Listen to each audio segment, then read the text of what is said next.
La Première Guerre mondiale a été le plus beau cadeau que le tsar ait fait à la Révolution. La phrase n'est pas de moi, mais elle est de Lénine, montrant ainsi comment ce conflit déstabilisa l'empire autoritaire. Effectivement, Marx n'avait pas prévu que la Révolution éclate dans un pays pauvre, rural, sans prolétaires et sans bourgeois, comme l'était la Russie de 1914. Il avait plutôt prévu que la Révolution éclaterait dans un pays hautement industrialisé, où s'était développé un prolétariat éclairé, c'est-à-dire qu'il pensait plutôt à l'Allemagne, la France ou l'Angleterre. On voit donc là le rôle décisif que la guerre a joué dans la chute de l'empire tsariste.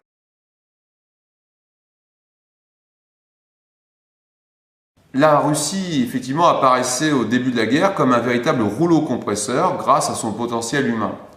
Mais ce conflit inaugure l'ère de la guerre industrielle. C'est le perfectionnement de l'équipement, la capacité à mouvoir ses troupes, le ravitaillement en armes et en matériel qui décide du sort du conflit et non plus le poids humain. Le front germano-soviétique a donc été le théâtre d'âpres combats, compris de part et d'autre comme une guerre civilisationnelle et raciale entre Slaves et Germains. L'isolement des troupes dans de vastes plaines stériles, l'usage de francs-tireurs et de la tactique de la terre brûlée par les troupes du tsar confortèrent les Allemands dans leur hostilité aux Slaves, aux Russes qu'ils considèrent comme un agglomérat de races asiatiques et slaves inférieures et dangereuses. Des pratiques de cruauté sont massivement pratiquées sur les prisonniers de guerre, les civils, voire à l'encontre des cadavres de l'adversaire. C'est très important à retenir pour comprendre ce qui va se passer lors de l'invasion de l'URSS par l'Allemagne nazie en 1941. Tout ce qu'on verra sur les Einsatzgruppen, etc., il faut que vous ayez ça en tête, d'accord ? Les difficultés du front se conjuguent avec celles de l'arrière. Le ravitaillement est prioritairement accordé aux troupes, laissant la population civile dans une situation de très grande misère et de sous-nutrition chronique. Ce sont des manifestations de femmes qui balayent en février 1917 le régime des Romanov. Un gouvernement provisoire s'installe, prônant des réformes politiques, suffrage universel, mise en place d'un régime démocratique. Il en oublie les causes de son arrivée au pouvoir. Aucune réforme à caractère social ou visant à l'arrêt de la guerre n'est prise. L'agitation menée par les socialistes, notamment les bolcheviks de Lénine et Trotsky, s'amplifie. Mais l'on voit aussi les anarchistes et les nationalistes des différentes minorités de l'Empire tenter de renverser le pouvoir fragile qui s'est mis en place en février 1917. Mais c'est l'échec des offensives Kornilov en août 1917 qui scelle le destin de ce régime fragile.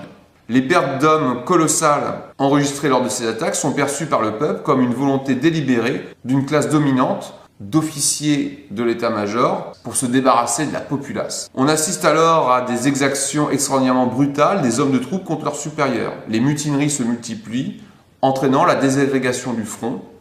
L'Allemagne progresse partout. Les désertions se multiplient, on assiste alors à une translation de la violence vers l'arrière. Les déserteurs appuient les jacqueries dirigées contre la noblesse et l'église orthodoxe qui possédaient les terres.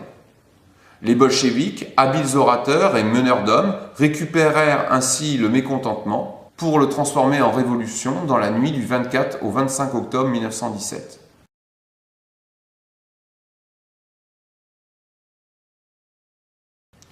Le gouvernement bolchevique décrète l'abolition de la grande propriété foncière, entérinant la situation de fait qui s'était établie depuis août. Mais surtout, elle entame un cycle de négociations visant à signer la paix avec l'Allemagne, qui mènera en mars 1918 au traité de paix de Brest-Litovsk. Ces décisions permettent le ralliement d'une forte minorité de la population au nouveau régime, mais les oppositions s'organisent. Les fidèles de l'ancien régime constituent les armées blanches. Se formant sur les décombres de l'ancienne armée impériale, elles sont vite appuyées par les puissances étrangères, notamment les Américains. Malgré ces appuis extérieurs en hommes et en matériel, malgré les fortunes considérables dont elles disposent, ces armées ne réussissent pas à vaincre la très disciplinée armée rouge par la faute de division et d'ambition contradictoires des chefs blancs. Mais cette terrible guerre civile ne fut pas seulement une opposition entre rouge et blanc. Participèrent ainsi les troupes noires, les anarchistes, les nationalistes divers et variés, notamment les nationalistes ukrainiens, les armées vertes, les paysans autogérés, des socialistes opposés à Lénine. Les alliances se font au gré des opportunités politiques et militaires. Au sortir du conflit en 1921, les bolcheviks héritent d'un pays ravagé, humainement, économiquement et structurellement. Politiquement parlant, est apparu un nouveau régime, le communisme de guerre. La terreur rouge est menée contre tous les opposants, réels ou supposés du régime. Toutes les libertés publiques ont été suspendues. Toute divergence au sein du parti est condamnée avec la plus extrême sévérité. Le régime utilise une police secrète, appelée la Tchéka, l'ancêtre du KGB. Elle espionne les vies privées de la population, multiplie les exactions, les exécutions, les emprisonnements autoritaires. C'est l'ère du goulag qui s'ouvre. L'État contrôle entièrement l'économie et la société, qui doit s'aligner sur le projet politique bolchevique.